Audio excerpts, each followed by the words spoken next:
ஆன்மீக அன்பர்களுக்கு வணக்கம். இன்று உட்பிரபஞ்சமும் எண்ண அலைகளும் பற்றி கூறவிருக்கிறேன். நேற்று கூறிய உட்பிரபஞ்சத்தினுடைய எண்ண அலைகள் என்பதை பற்றி சொல்லியிருந்தேன். இன்று உட்பிரபஞ்சத்தை பற்றி சொல்கிறேன்.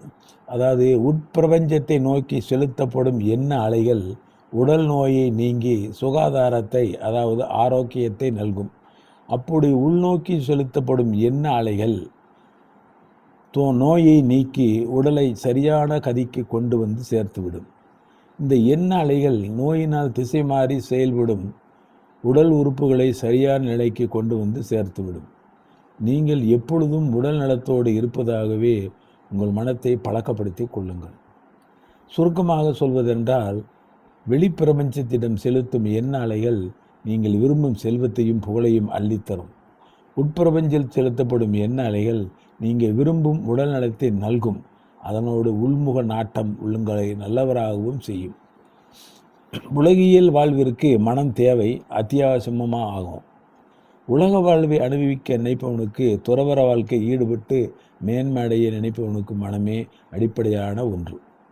மனசக்தியே புற உலகத்தையும் அக உலகத்தையும் ஆளும் திறன் கொண்டது. மனசக்திக்கு அளவும் கிடையாது. வேற எந்த உயிரினத்திற்கும் இல்லாத மகத்தான சக்தியே மனித இனத்தின் மனச்சக்தி. இந்த மனச்சக்தி அற்புதங்களையும் விளைவிக்கும். ஆனால் மனிதனின் மன ஆற்றல் பற்றி மனிதனுக்கு தெரிவதில்லை. அதன் சக்தி சுருங்கவும் செய்யும், விரிந்து எல்லையற்று பெருகவும் செய்யும். இது எல்லாம் உங்கள் எண்ணங்களின் எண்ணிக்கையையும் தரத்தையும் பொறுத்தது. மனதின் எண்ண அலைகளுக்கும் பிரபஞ்சத்திற்கும் உள்ள தொடர்பை மேலும் புரிந்து கொள்ள வேண்டும். ஐம்பூதங்களின் விளைவாகிய பிரபஞ்சம் உணர்வற்ற சடப்பொருள் என்று சொல்லும்படி உணர்வு மிக மிக மறைக்கப்பட்டு வெளிப்படாமல் உள்ளது. எனவே உங்களின் எண்ண அலைகள் நல்லது அல்லது கெட்டது என்று பாகுபடுத்தி கொண்டிராது. எதை விரும்பி எண்ண அலைகள் செலுத்தப்படுகிறதோ அது நல்லது என்றாலும் தீயது என்றாலும் கொண்டு வந்து சேர்த்துவிடும். இக்காரணத்தினாலே எதிரடையாக நிற்கும். இரண்டையும், அதாவது இன்பமும் துன்பமும் இரண்டையும் நாம் அனுபவிப்போம். முதலில் நாம் யார் என்று தெரிந்து கொள்ள வேண்டும். நாம் யார் என்றால் முற்பிறவிகளின் ஒட்டுமொத்த எண்ணங்களின் விளைவே ஆவோம். அதாவது முற்பிறவிகளின் ஒட்டுமொத்த எண்ண அலைகளின் சாரத்தையே விதியாக ஆன்மாவுடன் ஏந்தி பிறவி பெற்று ஐம்பூதங்களை உடலாக ஏற்று விளைந்துள்ளோம். விரிவாக சொல்வதென்றால், மனதின் நல்ல மாற்றம், நல்ல மற்றும் தீய எண்ணங்களும் அவை ஒத்த செயல்களுமே புண்ணிய பாவமாக மாறி விதியாக மாறுகிறது. இதையே நாம் கண்ம விதி என்கிறோம். இதற்கு ஊழ் என்று பெயரும் உண்டு. ஆகையால் நாம் நல்ல எண்ணமும் தீய எண்ணமும் கொண்டவர்களே ஆவாம். தீய எண்ணங்களை விட்டு நல்ல எண்ணங்களை கொண்டவர்களாக இறைவன் நம்மளுக்கு சுதந்திரம் கொடுத்துள்ளான் என்பதை நினைவில் கொள்ள வேண்டும். நல்ல எண்ணங்களோடு நல்லவர்களாகவும் தீய எண்ணங்களோடு தீயவர்களாகவும் ஆவதற்கு சுதந்திரம் உண்டு. சில சமயங்கள் நல்ல எண்ணம் தீயதாகவும் தீய எண்ணம் நல்லதாகவும் கூடும். இது எல்லாம் இடம், பொருள், ஏவலை பொறுத்து அமையும். பொதுவாக எல்லோரும் இரண்டு வித எண்ணங்கள் கொண்டவர்களாக இருப்பார்கள். இருப்பினும் மனிதனாக பிறந்த நாம் நல்ல எண்ணங்களை வளர்த்து கடைப்பிடிப்பவர்களாகவே ஆவதே உத்தமம். இப்படி நல்ல எண்ணம் கொண்டவர்களாக ஆனோம் என்றால் இப்பிறவியில் நாம் செய்த பாவ வினைகளுக்கு துன்பப்பட்டாலும் அடுத்த பிறவி நல்ல பிறவியாக அமையும் என்பதில் கொஞ்சமும் சந்தேகமும் இல்லை. நாம் நல்லவர்களாகவும் தீயவர்களாகவும் ஆவதற்கு இறைவன் சுதந்திரம் கொடுத்துள்ளார் என்பதை ஒரு சில உதாரணம் கொண்டு புரிந்து கொள்ளலாம்.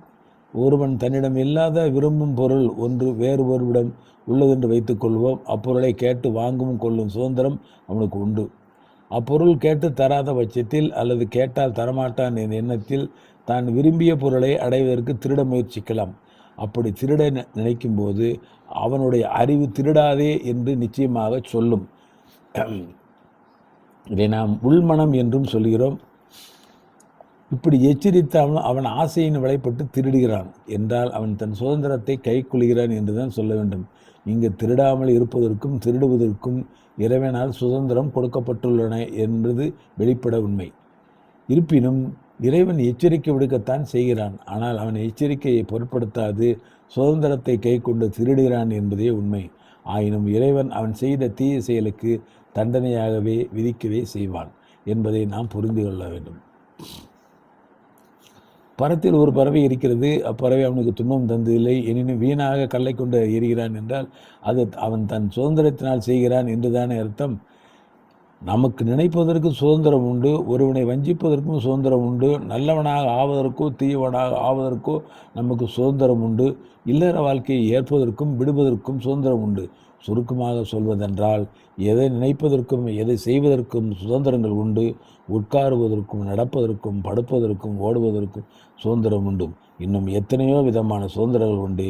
இப்படி எண்ணற்ற உதாரணங்களால் நமக்கு இறைவன் சுதந்திரம் கொடுத்துள்ளார் என்பதை புரிந்து கொள்ள வேண்டும். இந்த சுதந்திரத்தினால் நாம் பல பறவைகள் நாம் பாவ புண்ணியங்களை சம்பாதித்து விதியாக பெற்று இவ்வுலக வாழ்க்கையை அமைத்து கொண்டுள்ளோம். இந்த சுதந்திரமே ஆணவமாக வெளிப்படுகிறது என்பதையும் அறிந்து கொள்ள வேண்டும். நம் சுதந்திரத்துக்கு விதி பறிக்கவும் கூடும். சுதந்திரத்தால் விளைவதே எல்லா நன்மையும் தீமையும் என்று ஆய்ந்து அறிந்து அதை சுதந்திரத்தை நல்லபடியாக கையொண்டமானால் துன்பம் குறைந்து இன்பம் பெருகும் என்றால் இதை யாரும் மறுக்க முடியாது. உண்மையில் நாமும் இவ்வுலக வாழ்க்கையில் உள்ளவரை சுதந்திரமற்றவர்கள்தான்.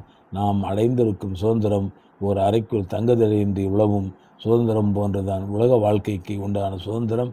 ஆனால் அந்த சுதந்திரத்தையும் நாம் சரியாக உபயோகிப்பில்லை என்று சொல்லிக்கொண்டு இத்துடன் இதை பற்றியே முடித்துக் கொள்கிறேன். நன்றி, வணக்கம்.